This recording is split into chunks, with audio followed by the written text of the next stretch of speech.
Screech by TarynMcT. Read by Oakshadow5. Chapter 27. Hisashi was in the kitchen making tea, while both Keigo and Shota were sitting at the dining room table. They had all agreed that Izuku was not going to go to the summer camp. He was currently in his room with both Hitoshi and Denki watching him, making sure he didn't hurt himself. And it was a legitimate worry. Denki had already told everyone how Izuku had tried to use his talents on himself a few times while at the mall. If they let Izuku come to camp, there wouldn't be enough supervision on him, and there was no way Hisashi was going to put his feathery baby into a hospital for a suicide watch. Even if he needed it, that wouldn't help Izuku. He needed to be surrounded by people who loved him, not emotionally detached nurses that either checked in every 10 minutes or watched him through a camera. Hisashi finished the tea and brought the cups to the table and took a seat himself.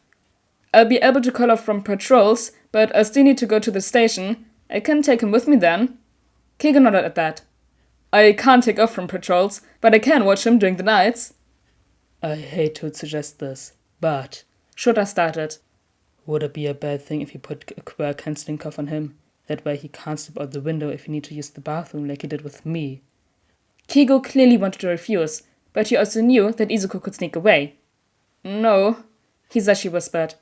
"He's told us before the only reason he doesn't try jumping anymore is because his wings always come out. If you put a cuff on him..." "He'll just jump," Shota finished.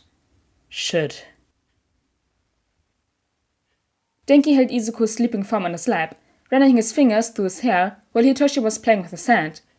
Izuku had been zoned out for most of the day, but came to long enough to make a fairly deep cut on his wrist before either Denki or Hitoshi had noticed. Hitoshi had pulled him under his quirk and ordered him to go to sleep as they patched up his wrist. They had told the adults right away, naturally, and both Mike and Hawk started crying, but they also trusted Denki and Hitoshi to take care of Izuku. Izuku let out a soft hoot in his sleep, and Denki smiled at him. "He'll be okay, right?" he asked Hitoshi quietly. "Yeah, he'll be okay. He doesn't have a choice," Hitoshi said with a mild glare. Denki grinned. "Ooh, ominous positivity. I approve." Hitoshi sighed. "He's my brother. He needs to be okay. I need him to be okay. I've wanted a sibling for years, and now that I have one, I'm not letting him go." Denki nodded. "I get it. Man, I do." He started tracing Izuku's freckles with the hand that wasn't on his hair. "Izu's just so kind, sweet, smart. I know we've only been dating for a little while, but I don't want to let him go either." The two continued to sit in silence, just being there for the sweet little green owl, when the door opened wider and Aizawa entered, followed by Mike. "How's he doing?" Denki hesitated, but Hitoshi looked Aizawa right in the eyes and said, "He can't come to camp, Dad. Please don't let him come to camp." Denki, eyes never leaving Izuku's sleeping face, nodded in agreement. "I'll stay here to keep him company." Aizawa sat on the edge of the bed and sighed. "No, Kaminari, you need the benefits that the camp will provide you with. You can't stay here. I'm sorry." Denki closed his eyes and nodded slowly. "But don't worry, we already discussed it. Izuku is going to be staying here with Hisashi and Keigo. He won't be left alone. Ever." "That's good," Hitoshi muttered. "He's going to be seeing Hound Dog a bit more, right?" "Daily, yeah. Hisashi is going to be keeping us updated while we're at camp. Izuku's going to be okay." Aizawa gently tugged on one of Izuku's skirts. "You want to do what?" Handjob hissed at Katsuki. "You heard me, crusty McFuck. I want to kill the fucking bird. I would have had him at the mall if you hadn't ruined everything." Katsuki was still pissed about that. Deku had been defeated, sitting on the ground, ready for Katsuki to end it. But then that stupid fucking portal had to pop up and ruin everything. "Don't be stupid, kid," he rolled his eyes. "If the owl kid had been in his right mind, he would have destroyed you. He killed my Nomu, and the Nomu had a regeneration quirk." Katsuki growled at him. "Well, that useless Deku wasn't in his right mind. I had him. The heroes would have caught you. I don't give a fuck. I just wanted to kill that damn bird. Now he's going to be surrounded by people who can protect themselves, not a bunch of civilians, so he'll be able to focus on the fight." Katsuki let loose a few explosions from his hands. "I'm going to have to hurt someone else to get him thrown off his game." "You actually want to antagonize the bird? What the fuck is wrong with you, kid?" Handjob was scratching at his neck madly. "No, No, we're not doing anything to get on the bird's bad side. Ha! You scared of a useless ass bird, you crusty bitch! Katsuki's explosion started to get bigger. Fine, I'll take him on my own. I only joined up because I literally don't have anywhere else to go, but I want that bird dead. I will fry that chicken if it's the last thing I do.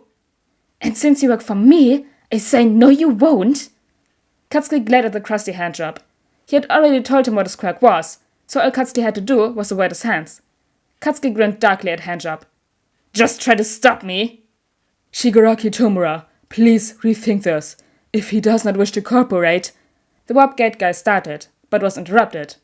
Shut up, Kurogiri. If he wants a fight, then that's what he'll get. Handjob screamed before he lunged at Katsuki, palms out and ready to decay Katsuki's face. Katsuki took a step back, and with a smirk, let loose an explosion that blasted Krusty into the back wall. The fight didn't last much longer. Soon, the crusty shit was on the floor, missing almost the entire right half of his body. A purple portal brought both Krusty and Katsuki into a dark room with a man in a suit, wearing some weird metal mask on his face. Sensei! Krusty managed to barely get out. Help! Oh, Tomura, the man said fondly. You picked a fight you couldn't win. The man gently placed his hand on Krusty's head. I had hoped you would grow out of this impulsive phase, but it seems I miscalculated your usefulness. What? Krusty wasn't able to finish his sentence, his body finally giving out on him. The masked man turned to Katsuki, and Katsuki was sure the man was grinning at him, even though he couldn't see any part of his face. Well, now, it seems Tomura's League of Villains is in need of a new leader. Would you be interested? The man held out his hand to Katsuki. Katsuki grinned and took his hand. It's a pleasure to do business with you, Bakugo Katsuki. Now Masa was rubbing his temples as he stared at the report that had just been delivered to his desk. One of the underground heroes in the area had stumbled across a body in an alleyway, and upon identification, it turned out to be Shigaraki Tomura, or rather, what was left of him. He was missing most of his right side, the injuries showing clear scorch marks, as if he had been hit by an explosion. And from the incident at the Kiyashi Ward shopping center the other day, Bakugo Katsuki, who had managed to escape with the assistance of a warp gate, the same as the one that had brought the League of Villains into the USJ, was the most likely suspect for this murder. Perhaps Bakugo did not willingly join the ranks? Maybe he was attempting to be a vigilante? No, that didn't make sense. He killed innocent people at the mall. Perhaps they didn't see eye to eye, and had a violent disagreement? Perhaps he was killed in an escape attempt? Now Masa didn't know what was going to happen next, but he was sure it wasn't going to be pretty. He sighed as he picked up the phone. He needed to update both Nezu and Toshinori about this. They were both involved in the League of Villains case, and Nezu in particular might have some insight to share. Shota sighed as he put his phone back in his pocket after reading the text from Hisashi. Izuku didn't eat breakfast, and Kigo had said he didn't really sleep either. Shota knew that Izuku was going to be spending a few hours with Inoue today, and then in the evening he'd be with Keigo. Hopefully he'd be a little better, and tonight's message from Hisashi wouldn't make him feel guilty for still taking the class on the camping trip. Looking up, Shota just managed to catch the looks of terror on most of the faces in the class as Pixie Bob sent them over the ledge to start the camp. Hitoshi, Shoto, and Kaminari had been watching him closely, and so they didn't have a look of fear, but rather a look of resignation as they fell. Mandalay walked up to him, very clear in her eyes. I thought there was supposed to be 18 kids, but I only counted 17. Where's the last one? Izuku's. He's staying home, Shota said quietly. He had a rough week. Pixie Bob raised an eyebrow. That's never stopped you from bringing a student before. Shota glared mildly at her. He was out on a date a few days ago, and a villain attacked him at the mall. He didn't fight back, only dodged, and the villain killed and injured a few civilians while trying to get to him. Izuku was already working through some pretty crippling self-esteem and depression issues, but right now, he's also on 24-hour suicide watch. There wouldn't be enough supervision for him out here. Mandalay's expression was sad, but she understood. Pixie Bob winced and asked, I'm sure you have your reasons, but if he reacts like that around a villain, are you sure this is the right career path for him? Shota smiled wryly at them. This is going to sound like an odd transition, but have either of you heard of the vigilante Screech? Oh, yeah. He's been active in Musutafu for about 3 years before he disappeared a few months ago, right? He had, what was it, like a 90% capture rate? With no casualties and minimal property damage? Pixie Bob replied. I've heard that there was talk about putting him in some kind of reform program to get him an actual license since he was so good. Shota nodded. Yeah, I managed to talk Screech into turning himself in a while back. He lives with me now, and he only just recently turned 16. His name is Midoriya Izuku, and he's the student missing from this camp, staying home to ensure he gets help for the events that happened this past week. Shota took a breath. Izuku is my son, and he's going to be an amazing hero.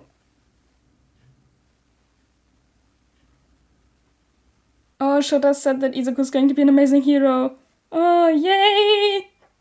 And also we get to see Bakugo taking over the League of Villains? Excuse me? What do you mean he took over the LOV?